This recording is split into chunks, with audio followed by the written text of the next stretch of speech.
कि राहुल जी ने पहले तो भारत जोड़ो यात्रा की, फिर भारत जोड़ो न्याय यात्रा कर रहे हैं। क्या न्याय वह लेना चाहते हैं, किसे न्याय दिलवाना चाहते हैं? तो इस महंगाई के लिए भी लड़ रहे हैं, एजुकेशन के लिए लड़ रहे हैं, और सारे जितने भी भारतवर्ष के लोग हैं, चाहे वो हिंदू है, मुस्लिम, सिख, ईसाई, जो भी समुदाय के हैं, आदिवासी है, मूलवासी है, जितने लोग हैं, सब के लिए वो फाइट कर रहे हैं। और वो एक जब अमेरिका जैसे देश में बैलेट पेपर से ही चुनाव होती है, तो फिर यहाँ चुनाव बैलेट पेपर से करवाने में क्या आपत्ति है? आपत्ति ये है कि ये लोग जानते हैं, बीजेपी के लोग, कि चुनाव अगर हुआ बैलेट से तो ये लोग को भारी बहुमतों से अपराजित होना पड़ेगा। राज्य के पूर्व मुख्यमंत्री हेमंत सोरेन अभी मौजूद नहीं है। क्या लगता है, हेमंत जी होते तो क्या कुछ और बेहतर होता? उन्होंने कहा कि अगर ज़मीन हमारे नाम पर है तो उसका दस्तावेज तो होगा ना, कुछ तो होगा जो ये साबित कर दे कि ये जो लैंड है वो हमारा है, हेमंत सोरेन का है। तो जेल जाना कोई ये नहीं है। जेल तो हमारे महात्मा गांधी जी भी गए, सुभाष चंद्र बोस गए, बड़े बड़े लीडर, बड़े बड़े नेता गए हैं, पर इस तरह से जेल जाना ये अच्छी बात नहीं है।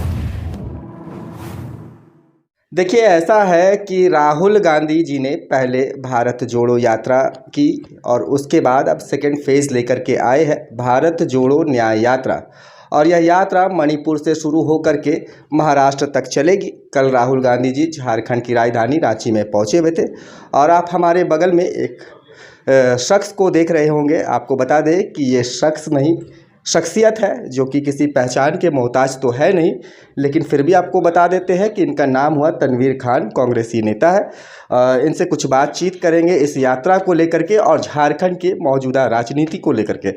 तनवीर जी, सबसे पहला सवाल कि राहुल जी ने पहले तो भारत जोड़ो यात्रा की, फिर भारत जोड़ो न्याय यात्रा कर रहे हैं।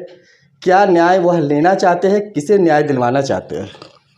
देखिए, पहले जो भारत जोड़ो यात्रा शुरू हुई और अभी न्याय यात्रा शुरू हुई है, तो वो खुद के लिए नहीं ये यात्रा कर रहे हैं, वो कर रहे हैं इस भारतवर्ष के जितने लोग हैं जो आज डेमोक्रेसी में पड़े हुए हैं, सांप्रदायिकता में जूझ रहे हैं। और अभी आप देखिए कि जो लोग शिक्षा भी प्राप्त नहीं कर पा रहे हैं, इतनी महंगाई हो गई है, तो इस महंगाई के लिए भी लड़ रहे हैं, एजुकेशन के लिए लड़ रहे हैं, और सारे जितने भी भारतवर्ष के लोग हैं, चाहे वो हिंदू है, मुस्लिम, सिख, ईसाई, जो भी समुदाय के हैं, आदिवासी है, मूलवासी है, जितने लोग हैं, सब के लिए वो फाइट कर रहे हैं। और वो एक फ्रीडम फाइटर तो नहीं है, पर फ्रीडम फाइटर से भी कम नहीं है। अच्छा तनवीर जी, एक चीज़ बताइए कि आप लोग न्याय मांगने की बात कर रहे हैं, न्याय यात्रा भी इसलिए चल रही है, 2014 में जनता ने अपना आदेश जो है वह दिया, फिर से 2019 में दिया, तो फिर ऐसा नहीं लगता कि जनता तो न्याय तो कर ही रही है ना? और अभी मणिपुर, अभी आपने देखा कि आप लोग भारत जोड़ो यात्रा के बाद 3 राज्यों में चुनाव हार गए। देखिए, ये पूरी देश की जनता जानती है कि, और मुझे लगता है कि आप पत्रकारगण भी जानते हैं कि अगर हम लोग चुनाव हारे हैं तो उसका ड्यू टू रीज़न है ईवीएम मशीन। अगर हम लोगों की शुरू से मांग है, 2014 से मांग हो रही है कि आप बैलेट पेपर में चुनाव कराएं। अभी मान के चलिए भारतवर्ष है, तो भारतवर्ष ये अमेरिका से तो स्पीड नहीं है, या अमेरिका से हाई स्पीड तो नहीं है, या हाईटेक तो नहीं है। जब अमेरिका जैसे देश में बैलेट पेपर से ही चुनाव होती है, तो फिर यहाँ चुनाव बैलेट पेपर से करवाने में क्या आपत्ति है? आपत्ति ये है कि ये लोग जानते हैं, बीजेपी के लोग, कि चुनाव अगर हुआ बैलेट से तो ये लोग को भारी बहुमतों से अपराजित होना पड़ेगा। ईवीएम का विरोध करते हैं, ईवीएम का कर ही रहे हैं। अगर भाई ठीक है, आपको लगता है कि देश की जनता आपके साथ है और आप एक बहुत अच्छे लीडर है, बहुत अच्छे नेता है, तो आप ईवीएम को हटाइए, बैलेट पेपर से आइए। अच्छा ये बताइए, न्याय यात्रा में कल राहुल जी पहुंचे हुए थे, वहीं देश के राज्य के पूर्व मुख्यमंत्री हेमंत सोरेन अभी मौजूद नहीं है। क्या लगता है, हेमंत जी होते तो क्या कुछ और बेहतर होता? देखिए, अगर अभी तो हम लोग जितने भी है, चाहे वो जेएमएम के हैं, वो या फिर कांग्रेस के हैं या राजद के हैं, माले हैं, तो कहीं न कहीं हम लोग में दुख की लहर तो है। और ये तकलीफ़ है, अगर हमारी माननीय मुख्यमंत्री, जो पूर्व मुख्यमंत्री हो गए अब, हेमंत सोरेन जी, अगर वो होते तो ये नज़ारा कुछ और होता। पर दुख की घड़ी में भी हमने बताया कि हम लोगों में जान अभी बाकी है और हम लोग हारे नहीं हैं, ना ही हारेंगे, लड़े हैं और लड़ेंगे। अच्छा, मौजूदा जो राजनीति चल रही है, जिस तरीके से पूर्व मुख्यमंत्री हेमंत सोरेन ने एक वीडियो जारी किया था और उन्होंने बताया था कि यह कार्रवाई जो है वह पूर्वाग्रह से ग्रसित होकर के कर रही है ईडी। उनका उस 8.5 एकड़ ज़मीन में कोई रिश्ता नहीं है, कोई नाता नहीं है। और उन्होंने कल सदन में भी कहा कि साबित कर दीजिए 8.5 एकड़ ज़मीन जो है वह मेरे नाम से है, तो मैं राजनीति छोड़ दूंगा। इसे आप किस नज़र से देखते हैं? देखिए, माननीय मुख्यमंत्री हेमंत सोरेन जी ने कहा है कि कल मैं भी वहीं पे था, तो उन्होंने कहा, पूरी मीडिया भी थी, उन्होंने कहा कि अगर ज़मीन हमारे नाम पर है तो उसका दस्तावेज तो होगा ना, कुछ तो होगा जो ये साबित कर दे कि ये जो लैंड है वो हमारा है, हेमंत सोरेन का है, या कल्पना सोरेन के नाम पे, या बसंत सोरेन के नाम पे, किसी का तो है नहीं नाम पे। और अगर है तो दिखाइए ना भाई। आप आदमी को इस तरह ग्रस्त कीजिएगा और परेशान कीजिएगा, इतना परेशान किए कि उनको जेल तक जाना पड़ा।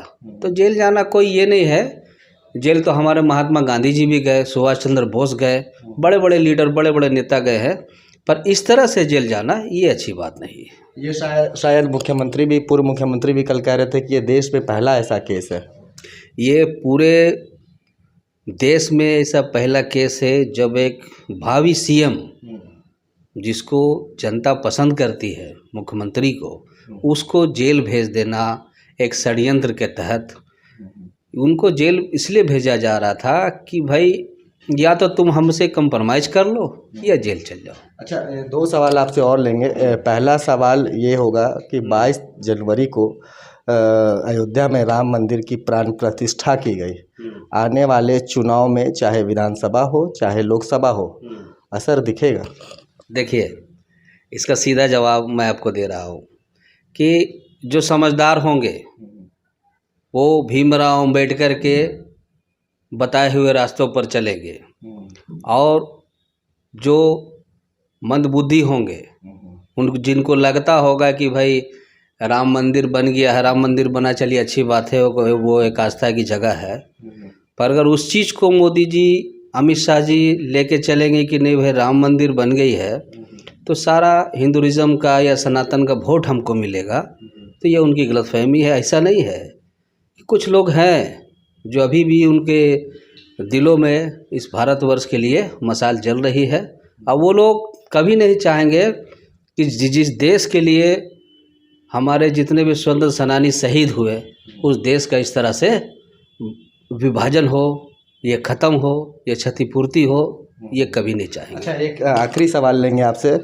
नीतीश जी पलट गए हैं, आपको ऐसा नहीं लगता है कि नीतीश जी के पलटने के बाद इंडिया अलायंस जो है आप लोगों की वह कमज़ोर पड़ रही है? क्योंकि हेमंत जी भी अब सामने है नहीं, वहीं पाइपलाइन में ये माना जा रहा है कि केजरीवाल वगैरह की भी नंबर है, तो क्या कैसे कीजिएगा फिर सब कुछ? देखिए, अभी बहुत कुछ होगा, अभी तो चुनाव में काफ़ी टाइम है, और ये पूरा देश जानता है, बिहार, झारखंड, उड़ीसा, क्या बंगाल, पूरा देश जानता है कि वो पलटू राम है, उसकी कोई गारंटी नहीं है। एक छोटी सी माचिस की डिब्बी आप लेंगे 2 रुपए की, तो उसको आपकी को गारंटी है कि इसमें 50 तीली या 60 तीली होगा, जो कंपनी उस पर लिख रही है, पर इसका कोई गारंटी नहीं है कि यह कब पलटेगा। तो ये बिहार नहीं है, झारखंड है, यहाँ के नेता भी स्ट्रांग है। और रही बात 24 की, अब केजरीवाल है, उनको भी डिस्टर्ब किया जाएगा। जहाँ जहाँ इनकी सरकार नहीं है, सारे मंत्रियों, सारे मिनिस्टर को परेशान किया जाएगा। तो उस पर मैं सबसे ये अनुरोध करूँगा, जितने भी हमारे नेतागण हैं, कि इस परेशानी से लड़ने के लिए तैयार रहें। चलिए ठीक है तनवीर जी, गुड मॉर्निंग। रांची न्यूज़ से बात करने के लिए आपको ढेर सारी बधाई और चलिए नमस्कार। शुक्रिया। और ऐसा है कि अभी अभी आप तनवीर जी को सुन रहे थे। देश की और झारखंड की मौजूदा राजनीति पर बातचीत चल रही थी कि तनवीर जी क्या कुछ सोचते हैं इंडिया अलायंस से नीतीश जी के हट जाने के बाद, हेमंत जी के सलाखों के पीछे चले जाने के बाद, और भी बहुत कुछ चल रहा है देश में और देश के और भी अन्य मौजूदा राजनीतिक परिस्थितियों को लेकर हम फिर से कभी इनसे बातचीत करने का भी प्रयास करेंगे। अगर आपको वीडियो अच्छा लगा हो तो वीडियो को शेयर कीजिए और अपने दोस्तों तक भी पहुंचाइए।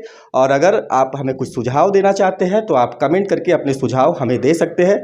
गुड मॉर्निंग रांची न्यूज़ को अपना सहयोग करते रहिएगा। धन्यवाद।